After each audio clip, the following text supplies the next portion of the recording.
As time passes on, it seems like Anthony Mackie's a very poor choice for Captain America.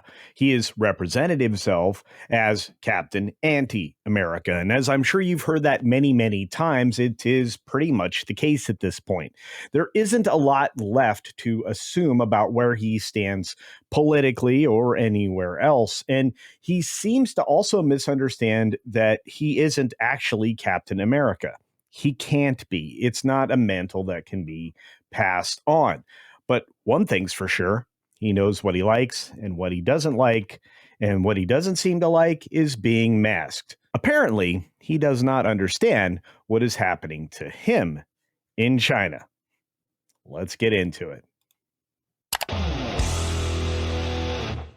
According to the Deadline headline, Anthony Mackie is giving us the reasons why he does not like the Falcon and Winter Soldier mask.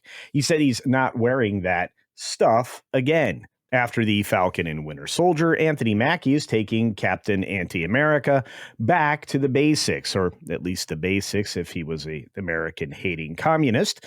The Brave New World star called the goggles-laden half-helmet headpiece his worst nightmare after Wakanda gifted his character Sam Wilson the blue and white ensemble in the Disney Plus show's finale.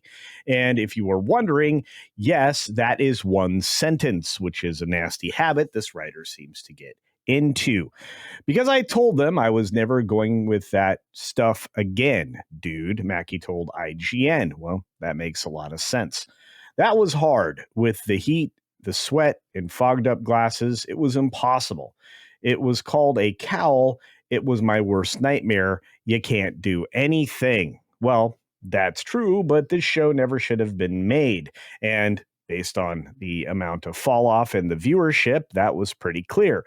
This also means that the quote unquote mantle of Captain America can't and should never be passed because it doesn't work, whether it be in the comic books or actually here on the big screen, which is why Captain Anti-America never got an actual film alone. He had to press and even make jokes with his Marvel's co-stars who basically told him it was never going to happen.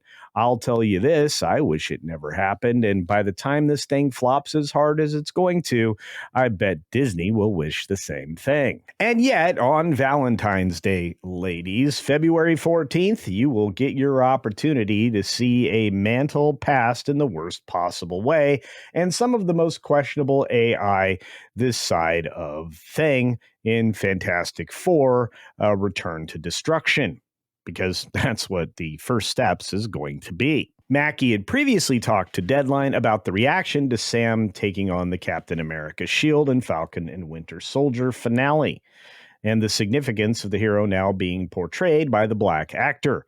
Except it's not, and he's not a super soldier, and I don't care what kind of nanotech he's been given. He could be and should be squashed like a bug in any confrontation with the Red Hulk. It's not a matter of whether or not some magic nanotech can keep you safe. It's a matter of pure physical strength, physics, and everything that comes along with any kind of a Hulk. You just get squashed dead. Absent the super soldier, you're not one. And you have to react just right to avoid meeting your doom each and every time you are able to slice through an airplane wing or whatever else that is. In response to how Mackie perceived his taking over of the shield was received, he says the response has been overwhelmingly positive. I'm not sure about that. The weight hasn't really been there. I don't know why. I felt no pressure whatsoever. More so, it's just the excitement of people seeing where Marvel is going to take the characters. In other words, he doesn't think it's a big deal. He didn't feel any weight to take over the shield and basically become the imposter Captain America. Well, actually, it's pretty obvious to people now. He's anti-America, so in that sense, he's probably okay with it. Captain America Brave New World follows Sam, who finds himself in the middle of an international incident after meeting with the newly minted President Ross, played by Harrison Ford, since the other actor passed away. He must discover the reason behind the nefarious global plot before the true mastermind has the entire world seeing red. And across the board, I would say that every iteration of everything that we're about to see is its lowest common denominator.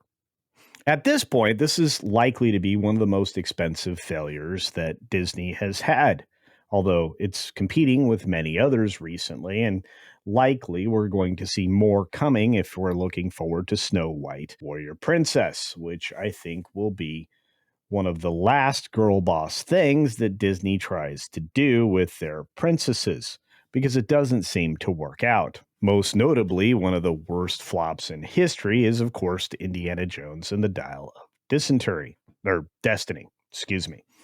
And while that may be true, there is a lot of room for more failure. And Anti Captain America Brave New World is definitely an opportunity to best their previous failure. In fact, I would say that the rest of this year might be full of disasters for Disney. And who am I to help them put a stop to their continued decline?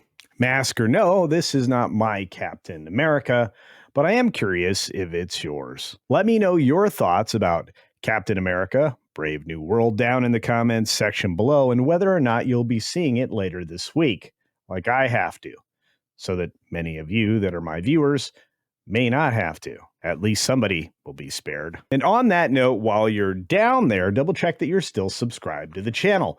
Make sure you hit the thumbs up button on the way out, and definitely share this around to all of your friends or maybe even your enemies. Until next time, be sure to take care of yourself, take care of others, and as always, see ya for real.